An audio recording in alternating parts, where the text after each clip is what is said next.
Welcome to Soul Talk. This is Nancy Olin Weber, and I've got somebody special for you. Huh.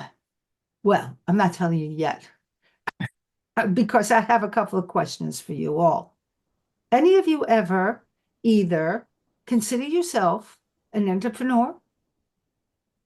Are you? In today's world, entrepreneurs have it made because we name our time, we do what we want, and we work hard. Don't get me wrong. We put in many hours. However, if you're not an entrepreneur, but you dream of leaving your job or you're near retirement, you want to leave your job, I have a guest for you, David. So, David Postolski, Right on. yeah, entrepreneur. I'd say this is like you ever see an information booth? Okay, so he's triple that too. So, David, welcome to this show, Soul Talk. Thank you. Oh, thank you. So, David, I didn't tell them your background. I didn't tell them you were licensed. I didn't say, obviously, any of that. I'd like you to fill us in and why you do what you do. Yeah, no, that's a great question. Thank you so much for having me. So yes, everybody, my name is David Postolski. I am a intellectual property attorney. That is, I help people protect the things that they create, whether it's based in science or branding or creative works. I have been one for about 20 years, and I specifically devote my entire life to entrepreneurs. And I came to that realization about 11 years ago when I did probably what most Jewish boys from Brooklyn do when they graduate college and they go to law school. They start to work at a really large law firm. And I did that. And that was my first job. And I realized slowly that that wasn't for me. And so I did, again, what every attorney who works at a large firm that's looking for something different, what they do is they go in-house. They work for a company thinking that that's going to make them happy. And so I did that. And I spent the first 10 years of my career kind of trying to find myself, only to realize that my real passion was helping entrepreneurs. The first entrepreneur that I ever knew was my dad, and he passed away many, many years ago. And I slowly started to realize that my entire life and my career was specifically putting me on a path so that I can devote myself to entrepreneurs and startups. And so about 10 or 11 years ago, I left big law, I left big companies. I, turned my back on it all and joined the smallest firm, the smallest law firm that I've ever been at. Smaller, I mean, I was working for a law firm that had 39 offices across the world, and now I'm working for one law firm based in Summit, New Jersey, and all we do is live, breathe, eat, sleep, entrepreneurs, and helping people with their intellectual property, educating and empowering people as to what is the value of the things that they create and how can they and what steps can they take to ensure that they can make money on it or that somebody doesn't take it from them without their authorization, all those things that kind of relate to intellectual property. And so this is you are meeting me at the culmination of my life's wishes and goals that I never realized. Yeah, it came to me like suddenly about 10 or 11 years ago. But since then, I've been an avid advocate for entrepreneurs. And by the way, those are usually people that have no money, right? Like at the end of the day, most entrepreneurs are starting out really at the bottom of their journey where they have no money, they're raising money, they're looking for money. So, my way and the firm's way of showing love to an entrepreneur is letting them know that as lawyers for you, there's something more than just the billable hour. There's something more important than that. And that was for me and for the entrepreneur, something more soul satisfying to kind of, to use that word. I always say that it's something that was soul satisfying to me to not to have something more important than the billable hour that I was charging when I was at a large law firm. Now it's about the journey that I'm on with my entrepreneurs, seeing them grow, seeing them fail. 100%. The odds are against them. We know, we got it. But like seeing their journey and being with them and sharing in their successes and their failures and being there for their next journey when they learn to do something better than they did before, that was that was what I needed. That was really fulfilling for me. Yeah. Still is. Yes, it totally still is. For those who are wondering, a little more graphic demonstration, I should say, I called him. Yeah. I was referred by my son's best friend since my son was 11. He's 50 also, Yes. a game designer. So, but I called for me because I had somebody suggest that I couldn't use a title for something.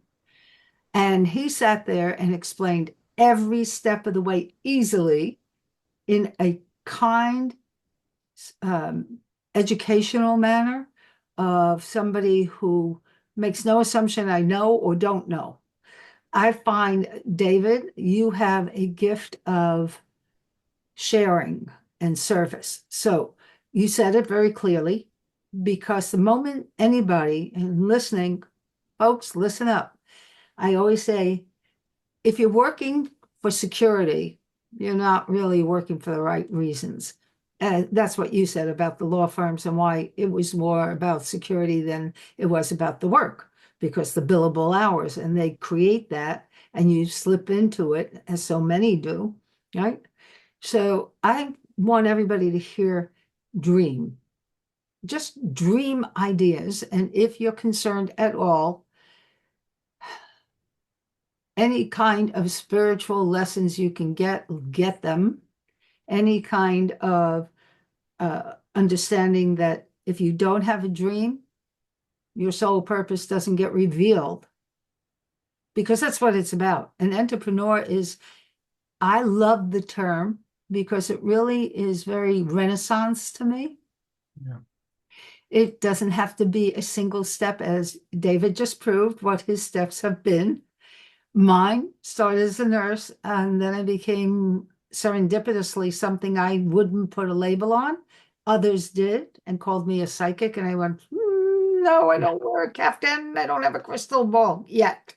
So, and I was terrified of that. So, service entrepreneurs love service, whether it's the discovery of their own creativity, and then they want to serve others with sharing the joy of their creation, right? Yes. I And agree. I mean, for yeah, 100, I couldn't have said it better myself. I think the core at an entrepreneur's heart and soul, mhm, yes, it's about money too, but let's put that aside at the end of the day. Really, it's about like sharing whatever they've discovered or created to that in of itself, the idea of like I want to give back, I that's something that fuels me. Kind of having my clients that make all sorts of different things and offer all sorts of goods and services and all sorts of creative projects. At the end of the day, that their passion for giving back is what fuels me for sure, to kind of make sure that I want to service them in a way that they're trying to service the world. excellent. Yeah, Got it, everybody? So I have a couple more thoughts, questions for you.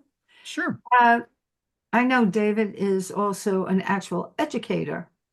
Yeah. Where? What? Yeah, so first of all, I'm a big believer, like, there's that bad rap that attorneys get, like, oh, I'm not gonna call my attorney because like one, they're gonna charge me a consultation fee, two, like, they're gonna charge me like point 0.3 for being on the phone with them. I'm a big believer, and I realize that not all attorneys are like that, but I've always been a passionate believer that education and empowerment should not cost anything. It should be free. There'll be plenty of time for you to hire me to do something or whatever, but to educate you and empower you to make you understand what you're getting yourself into, that shouldn't cost anything. And so I've taken that and really have applied it to various universities where I teach. I love to teach law in a way to non-lawyers. So, future entrepreneurs, future designers, future computer programmers, because my background as an intellectual property attorney is that I'm also a patent attorney, which means I have a science background in chemistry and computer science. So I deal with a lot of, highly technical and chemical scientific information, and being able to kind of break down the administrative government process of getting a patent, trademark, and copyright to scientists has led me to realize, wow, I think I can really do this to non-lawyers as well. And so I teach, future entrepreneurs. I teach at Temple University. I teach at Parsons School of Design. I teach at a few law schools around the country. I give intellectual property workshops. I'm part of the entrepreneurial advisory board at Harvard, and so I kind of my mission is that people are that when they're on the cusp or like the throes of creativity and actually creating something, that they understand the legality of what they're about to do in a way that they don't have to go to law school to do that. That was important to me. David, as I'm listening to you, I'm saying, do you want to write a book? I actually am a published author for sure, on actually a No. few subjects, but yes, I love to write. So, but do you have a book on these subjects? Interestingly enough, the first book that I edited and authored was called Be Your Own Incubator: How to Market, Sell, and Protect Your Medical Device in the World. Oh, okay. And so it was published by the American Bar Association. I have another one coming out. It's me and a few other authors, all about employment issues as it relates to intellectual property. Because that's a big thing. Like, people have like companies and they have employees and consultants and freelancers, and everybody's creating something for the benefit of somebody else. And so how does that work exactly? And so that's about to be published. And then a third one, just want to put it out there. It's all about marketing your invention, like marketing your product, marketing your service. How does that exactly work? Like, there's so many pitfalls, there's so many new ways of marketing, that we decided to create a book on like how people market their inventions and their products today. They go on Shark Tank, they go on podcasts. There's a chapter on podcasts, chapter on Shark Tank, reality TV. There's a chapter on like using radio. There's a chapter on marketing to investors, using marketing professionals, right? There's people who hold themselves out to be marketing professionals. Wait a And minute. so that's coming out. Okay, what's the title? That one is called Marketing Your Invention, Product, or Service. It's Okay. like it's just it will be out. We just got the final copy. Again, it's being published by the American Bar Association, specifically the section for intellectual property law. They have a publishing arm, and they work with like LexisNexis and other and Thomson Reuters and other big publishers to kind of distribute the book. But that should be out, hopefully in the next 2 to 3 months. Really exciting project. We've been working on it for a while. Sounds great. So before we close, any last words, David? Yes, there is a lot to learn about intellectual property, and I urge all of you to reach out. And I'm happy to get on a call and illuminate you more as to what the, intricacies are that may apply to your business.